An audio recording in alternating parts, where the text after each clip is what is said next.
My number one question, Jeff, and that's one of the reasons I wanted to talk to you. I mean, Deontay Wilder has been talking a lot of trash, his accusations about Fury cheating, about Mark Breland. Now, my question was, even though, again, referee Kenny Bayless, he said, was drunk.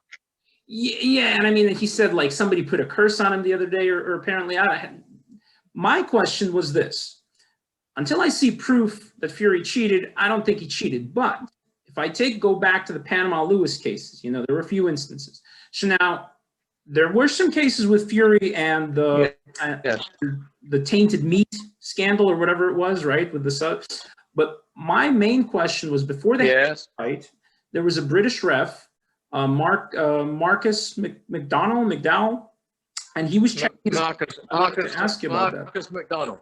Yeah. Mm-hmm. Well, so I wanted to ask if you knew anything about that. Yes. All the gloves were checked in the dressing room before the fight, and then they got in the ring, and Marcus, who's a sharp referee, he saw something in one of Tyson's gloves. When he examined it, the thumb had been cut on the inside corner, in between the thumb and the forefinger. The glove had been cut, giving it a looseness, perhaps a greater comfort for him, but certainly some ragged edge as well, which meant he could maybe punch like that, if you can see that. I can't quite see your hand. There we go. Have you got it? Okay. There we go. Yeah, and it was cut open in there, and some padding sticking out. And the start of the fight was delayed when they had to put another glove on him. And McDonald was on that, like a shot. So there was something wrong. Now, whether that was a fault in the glove, whether it was deliberate, was never established. There was never any inquiry into it. It was just one of those incidents. But of course, it resonates for Deontay in the context of his complaints. As the validity of his complaints is beyond me. Jeff, I would ask this question: why didn't he bring it up before the last fight with Fury? Well, that's a good question, because he hadn't been knocked out by then, I imagine. I don't know that anything done with the gloves would have affected the principal complaint he might have had. He was caught with a lot of rabbit punches. Tyson was using his reach to get round behind him and hit him in the back of the head. I think that had a bigger effect than anything that might have happened with the gloves. There had been there was another incident with the gloves before he fought Klitschko, Vladimir Klitschko, in the fight that made him really in Germany. Yeah. He almost refused to take the fight.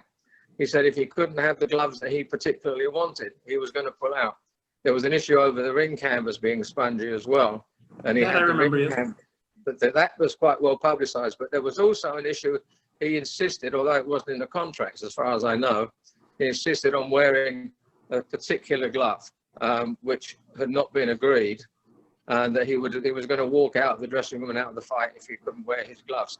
I think they were somewhat more thinly padded than the agreed gloves, but Klitschko agreed to fight. They were valid gloves, and he fought in them. So, but he does have a thing about gloves.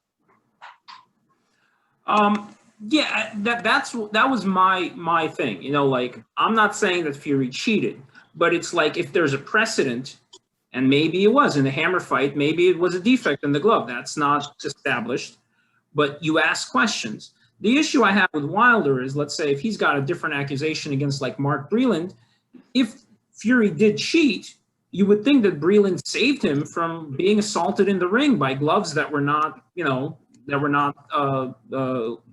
allowed.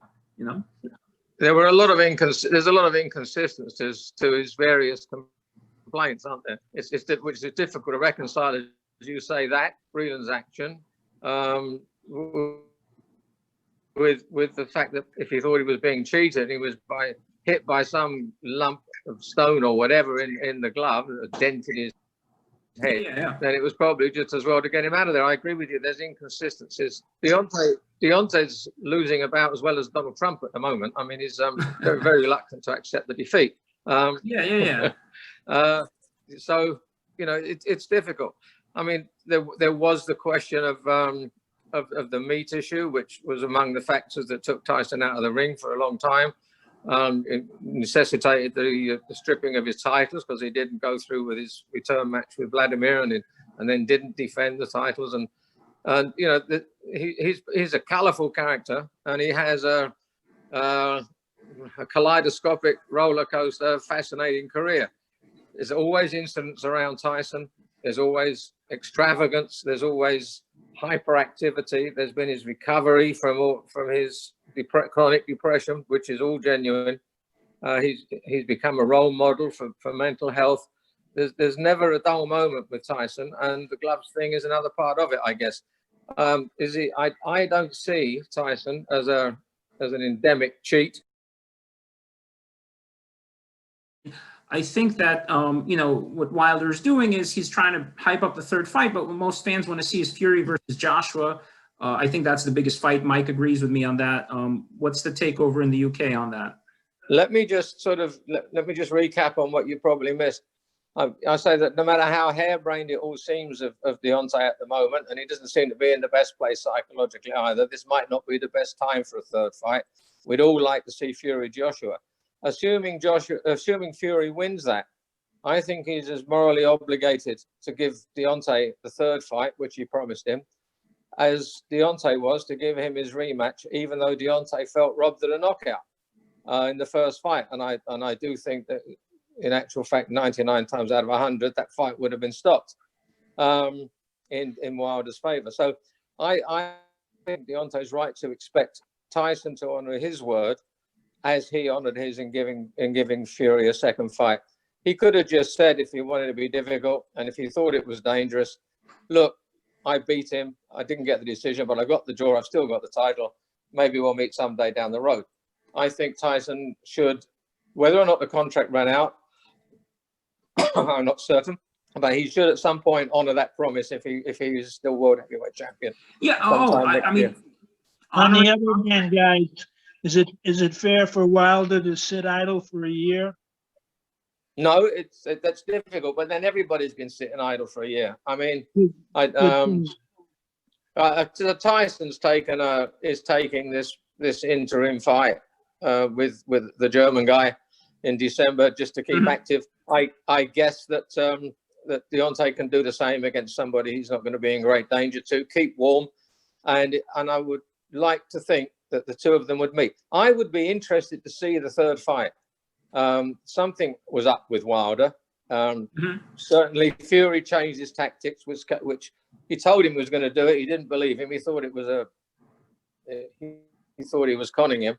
And I think if he did have a suspect bicep muscle, I'd still be interested to see what happens if he sort of lands his moonshot on Tyson again. I mean, there's still fascination for that fight. But, you know, people have their trilogies. Ali and Frazier, they didn't fight next fight.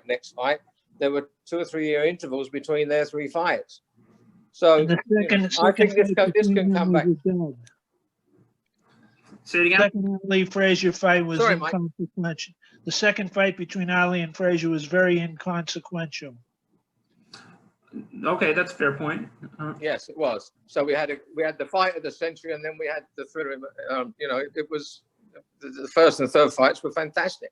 So, you know, maybe the third fight would be very different to the first 2 we've seen. Well, you know, from my standpoint, like I said, I would prefer Fury Joshua, but I agree with you. I think the third fight should be done maybe after, say, Wilder fights Ruiz. I've heard some talk. Wilder called out Ruiz. That would make sense to me. If Wilder can get by Ruiz, you know, Fury Joshua, maybe they have a fight, then yeah, you can have a third fight. I think a lot of these fights are being sort of, it's hard to negotiate because certainly Ruiz would be a tougher fight for Wilder than the German guy is going to be for Fury. You know, it depends whether they can sell Wilder against an inconsequential mid-European fighter. You know, but if he beat Ruiz, he'd be entitled to fight Fury or Joshua, whoever won that fight between them, because Ruiz beat Joshua once. If he beats Ruiz, he's entitled to a go at either of them, whichever one is the winner of that fight.